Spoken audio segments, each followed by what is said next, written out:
Hello सम्पूर्णमा नमस्कार छ। आज हामी क्याश फ्लो स्टेटमेन्टको इनडाइरेक्ट मेथड है, इनडाइरेक्ट दुईवटा मेथडबाट क्याश फ्लो स्टेटमेन्ट तयार गर्न सकिन्छ। एउटा डाइरेक्ट मेथड, एउटा इनडाइरेक्ट मेथड। अस्ति बनाएका भिडियोमा चाहिँ हामीले डाइरेक्ट मेथडबाट कसरी क्याश फ्लो स्टेटमेन्ट रेडी गर्ने र एउटा एक्जाम्पल पनि सल्भ गरेर बनाएको थिएँ। र आजको चाहिँ मेरो प्रयास छ इनडाइरेक्ट मेथड, अप्रत्यक्ष विधिबाट क्याश फ्लो स्टेटमेन्ट कसरी तयार पार्न सकिन्छ। र प्र्याक्टिकली काम गर्दाखेरि म्याक्सिमम अर्गनाइजेसन्सले चाहिँ इनडाइरेक्ट मेथडलाई नै प्र्याक्टिकली रिपोर्ट्सहरू बनाउँदाखेरि क्यास फ्लो स्टेटमेन्टको इनडाइरेक्ट मेथड नै युज गर्छन्। So practically it is very useful. So indirect मेथडमा जाँदाखेरि पनि अर्गनाइजेसनका एक्टिभिटिजलाई 3 भागमा बाँडिएको हुन्छ। सेम प्याटर्नमा operating activity, investing activity and financing activity.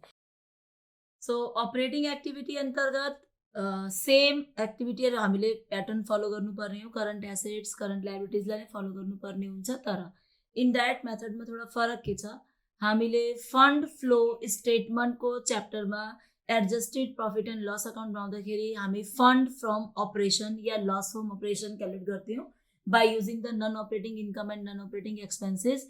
So when we prepare the cash flow statement using the indirect method, then the first portion we have to focus that how to calculate the fund from operation.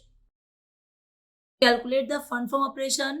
At first we have to calculate the cash flow from operating activity.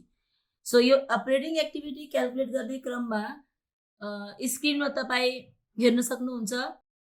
Operating एक्टिभिटीमा जाँदाखेरि first हामीलाई चाहिन्छ net profit for the year. अब net profit के हुन्छ, क्वेसनमा यदि given छ भने नेट प्रफिट लिने, otherwise you can take the difference between the retain earning, reserve and surplus, और प्रफिट एन्ड लस अकाउन्ट, और profit and loss appropriation account. Means it depends on the question what is given to you.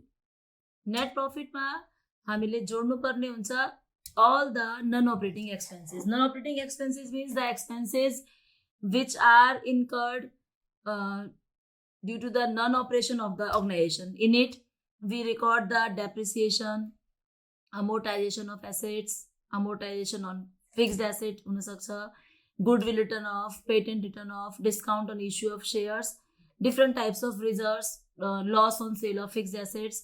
And after adding the non-operating expenses, non-operating incomes like profit on sale of fixed assets, profit on sale of investment, or any kind of income that is non-operating, that is termed as non-operating income, the total of these income is subtracted and we receive the fund from operation. In maximum cases we have the fund from operation. अनि यो फर्मेटका कुराहरू पछाडिको स्क्रिनमा तपाईँ प्रष्ट रूपमा हेर्न सक्नुहुन्छ।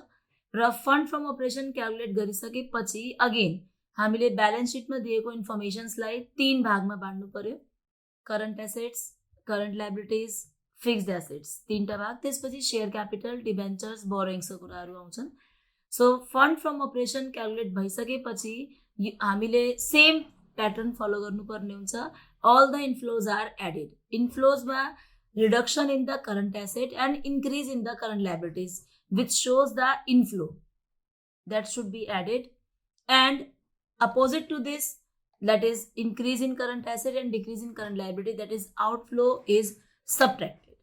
And after adjusting these items with the fund from operation, we have cash flow from operating activity.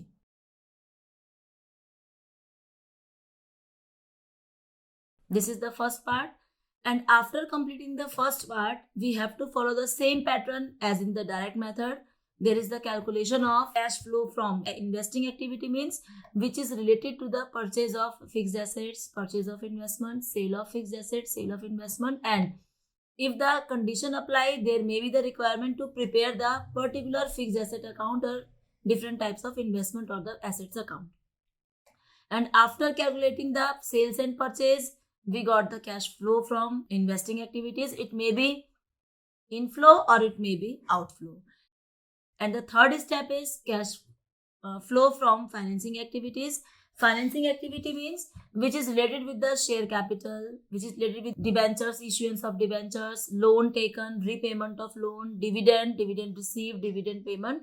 And by using the inflow and outflow aspect, cash flow from financing activity is calculated. and you can show these all activities on the screen. And after making calculation of operating activities, investing activities, and financing activities, in the summation form we have the total cash flow. And with the total cash flow, there is a requirement to add the opening balance of cash, bank, or equivalent of cash, means what is given to you as opening balance. And after adding the opening balance, the result must be equal to the closing balance of cash. And when you tally the balance, closing balance of cash, which is already given in the balance sheet, then the tally balance shows that our cash flow statement is quite correct under the indirect method.